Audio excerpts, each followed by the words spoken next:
آداب، یہ آکاشوانی پٹنہ ہے۔ اب آپ راشد احمد سے علاقائی خبریں سنیے۔ وزیر داخلہ امت شاہ نے پورے ملک میں CAA کے نفاذ کے مودی حکومت کے عہد کا اعادہ کیا ہے۔ احمد آباد میں ایک پروگرام سے خطاب کرتے ہوئے جناب شاہ نے کہا کہ شہریت ترمیمی قانون CAA سے کسی بھی مذہب کے شخص کی شہریت ختم نہیں ہوتی ہے۔ انہوں نے کہا کہ CAA بھارت میں پناہ گزینوں کو شہریت کے ساتھ ساتھ احترام اور انصاف دینے کے لیے لایا گیا ہے۔ انہوں نے کہا کہ ووٹ بینک اور خوشامد کی پالیسی کے سبب کانگریس کی حکومتیں مہاجر ہندوؤں اور دیگر اقلیتوں کو ہمیشہ نظر انداز کرتی رہی ہیں۔ نیپال کی وزیر خارجہ ڈاکٹر آرزو رانا دیوبا 5 دن کے بھارت کے دورے پر آج نئی دلی پہنچیں۔ اس دوران وہ وزیر خارجہ ایس جے شنکر کے ساتھ باہمی امور پر بات چیت کریں گی۔ وزارت خارجہ نے ایک اعلامیہ میں بتایا ہے کہ ڈاکٹر دیوبا کا یہ دورہ بھارت نیپال روایتی اعلیٰ سطحی ملاقات کا حصہ ہے۔ یہ دورہ دونوں فریقوں کے بیچ تعاون اور باہمی روابط کو مزید مضبوط بنانے میں مددگار ہوگا۔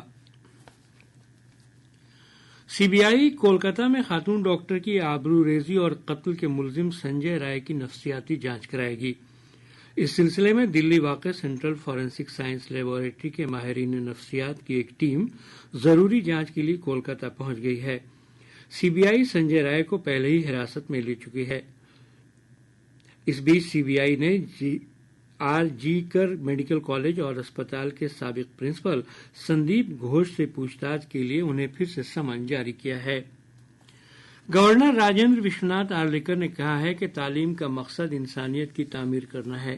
پٹنہ میں ایک کالج کی افتتاحی تقریب سے خطاب کرتے ہوئے جناب آرلیکر نے کہا کہ قومی تعلیمی پالیسی انسانیت کی تعمیر کے ذریعے ملک کی تعمیر میں مدد کر رہی ہے۔ انہوں نے گارجین سے کہا کہ وہ اپنے بچوں کو روزگار تلاشنے والا نہیں بلکہ روزگار دینے والا بنائیں۔ سابق رکن اسمبلی سنیل پانڈے BJP میں شامل ہو گئے ہیں۔ پٹنہ میں پارٹی دفتر میں منعقد ایک تقریب میں ریاستی صدر دلیپ جیسوال نے انہیں پارٹی کی رکنیت دلائی۔ جناب پانڈے کے ساتھ ان کے بیٹے وشال پرشانت اور کئی دیگر حامیوں نے بھی BJP کی رکنیت حاصل کی ہے۔ مرکزی سلیکشن کمیشن کے سپاہی بھرتی امتحان کا آج ریاست کے 545 مراکز پر انعقاد کیا گیا۔ سہرسہ سے ہماری نامہ نگار نے بتایا کہ ضلع کے 11 امتحان مراکز پر بدعنوانی سے پاک امتحان کا انعقاد کیا گیا۔ سبھی مراکز پر سخت حفاظتی انتظامات کیے گئے تھے۔ مختلف امتحان مراکز پر نگرانی کے لیے ویڈیوگرافی کا بھی نظم کیا گیا تھا۔ غورطلب ہے کہ سپاہی بھرتی امتحان 6 مرحلوں میں ہو رہے ہیں۔ چوتھے مرحلے کا امتحان 21 اگست کو ہوگا۔ بھائی بہن کے قدرتی محبت کا تہوار رکشا بندھن کل پورے جوش و خروش کے ساتھ منایا جائے گا۔ اس کی وجہ سے بازاروں میں رونق بڑھ گئی ہے۔ لوگ رنگ برنگی راکھی اور مٹھائیوں کی خریداری کر رہے ہیں۔ ادھر ریاستی حکومت نے رکشا بندھن کے موقع پر خواتین کے لیے پٹنہ میں بس سروس پوری طرح مفت کر دی ہے۔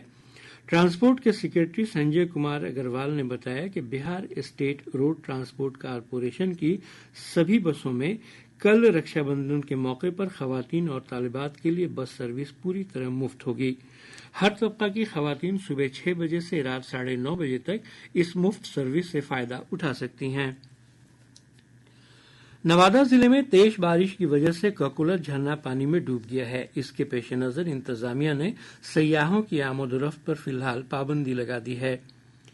منگیر میں انگ جنپد کے مشہور منسا وش ہری پوجا کا جوش و عقیدت کے ساتھ اہتمام کیا جا رہا ہے۔ اس موقع پر مندروں میں عقیدت مندوں کی بھیڑ امڈ پڑی ہے۔ شیخ پورہ ضلع کے ٹاؤن تھانہ کے تحت پچنا گاؤں میں کوریہاری ندی میں ڈوبنے سے ایک بچے کی موت ہو گئی۔ مقامی لوگوں کی مدد سے 2 دیگر بچوں کو محفوظ باہر نکال لیا گیا۔